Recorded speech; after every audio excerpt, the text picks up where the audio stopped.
Salut les amis, c'est PKLN, j'espère que vous avez la forme. Pour les nouveaux, ici on parle crypto, investissement et on analyse le marché pour prédire les prochains mouvements. Si tu veux rien rater, pense à me suivre sur Twitter, tu peux rejoindre le Discord, tout est dans la description et bien sûr t'abonner à la chaîne et activer la petite cloche pour ne pas rater les prochaines vidéos. Un petit com, un petit like, ça fait super plaisir. Et aujourd'hui, on va donc analyser le Bitcoin, on va faire un peu le point par rapport à ce qui s'est passé et on va analyser une deuxième crypto aussi qui sera aujourd'hui le Joe de Trader Joe. Donc allez, suis-moi. C'est parti.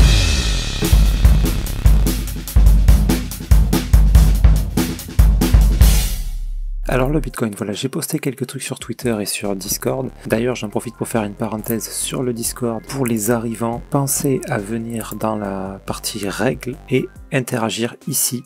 Cliquez là-dessus pour valider que vous avez bien lu les règles et que vous êtes OK avec ça, bien sûr. Et vous aurez tous les autres salons de disponibles.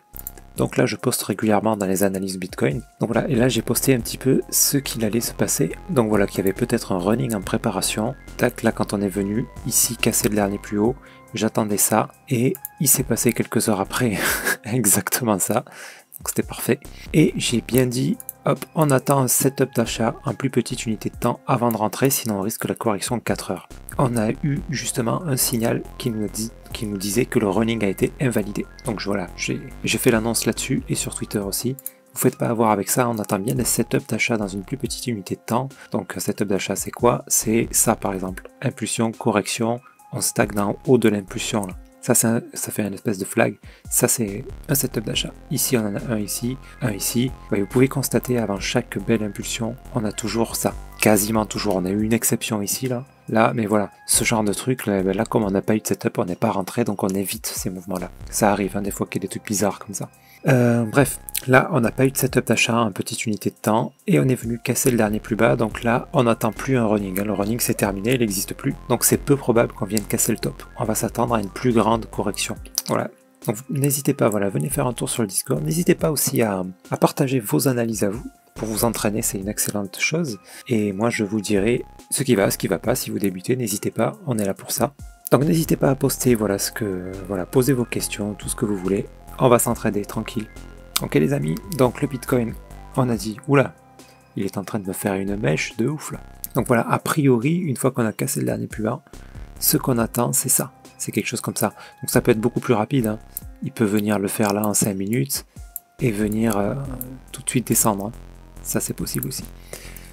Il peut aussi venir péter le dernier plus haut. Tout ça c'est possible. Mais là on n'a aucune indication qui nous permet de rentrer sereinement dans un trade. Donc c'est pour ça que je dis on attend les setups. Et s'il vient faire ça, ben tant pis, on a raté celui-là.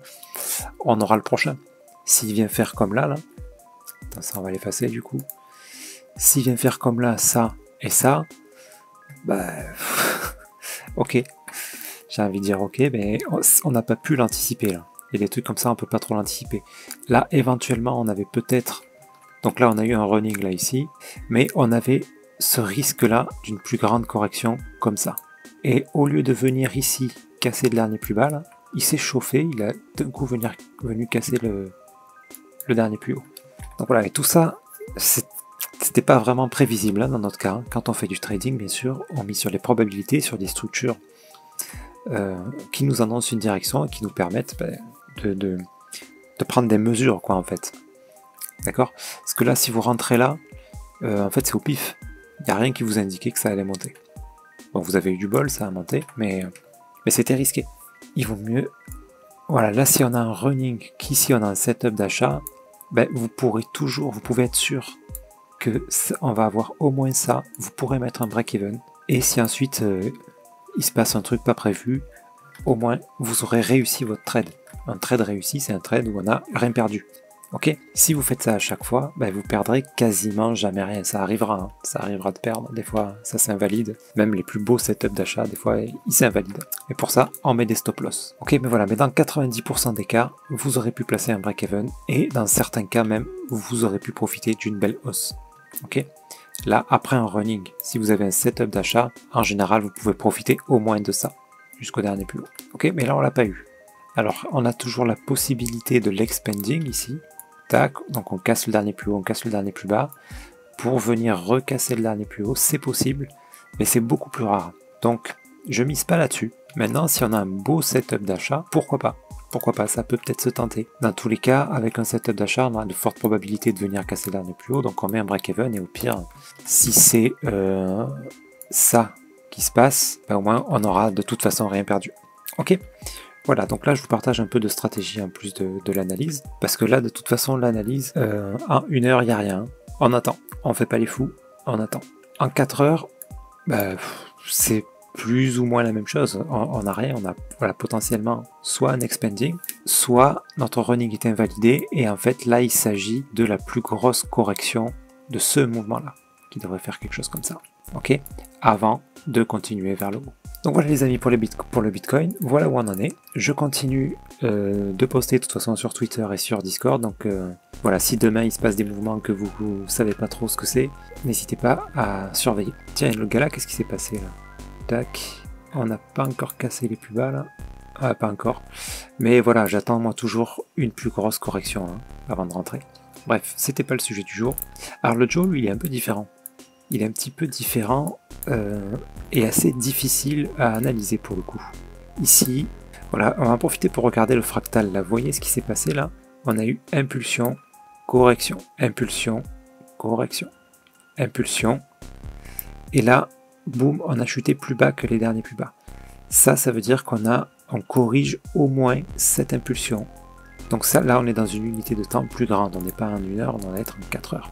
Vous voyez ce que je veux dire? En 4 heures, là, on voit plutôt une seule impulsion, hein, ce qu'on ne voyait pas en 1 heure. Et là, on est en train de la corriger. Donc on peut s'attendre à ça. Maintenant, on attend des setups. Parce que si on a ça, c'est un bon moment ici pour rentrer. Mais il faudra attendre un setup. Parce que s'il décide de faire ça, il peut venir, en fait, nous corriger cette grande impulsion. D'accord? Ça peut être ça. Donc voilà pourquoi on attend les setups. En fonction d'une structure et dans une unité de temps choisie. Alors moi j'attends ça pour rentrer là par là. Maintenant c'est pas certain qu'il va donner ça. C'est pas certain. Il peut très bien là décider de flag comme ça un petit moment. Donc on pourra tenter peut-être une entrée jusque là. Et s'il est chaud, pourquoi pas jusque là. Bref, dans tous les cas, quand on rentre ici, au dernier plus haut, on prend un peu de profit et on met un break-even toujours. Hein. Toujours même on met le break-even avant qu'il casse le dernier plus haut. Parce qu'il peut très bien choisir de faire ça. Il peut choisir voilà, de faire ça pour nous donner ici un running qui annoncera une continuation vers le bas. Ok? Et tout ça, ça nous donne un grand flag là pour peut-être venir casser le dernier plus haut. Bon, on n'en est pas encore là, juste je vous explique là la logique de l'analyse. Donc voilà, pour lui, on attend au minimum la correction de ce move et peut-être même la correction de celui-là. D'accord, dans ce cas-là, on descendrait plus bas que ces derniers plus bas là. Voilà, idéalement, moi j'aimerais qu'il fasse ça. Ok, bon, voilà, là ça va être un peu partout pareil. Hein. Il y a à peu près tout qui suit les bitcoins, mais les structures sont un petit peu différentes. Celle-là, elle est vraiment une belle structure haussière. On attend la fin de la correction et puis on cherche des setups d'achat, hein, bien sûr. Ok les amis, prenez soin de vous et de votre portefeuille. Je vous souhaite une excellente journée. Je vous dis à très bientôt, c'était PKLM. Merci.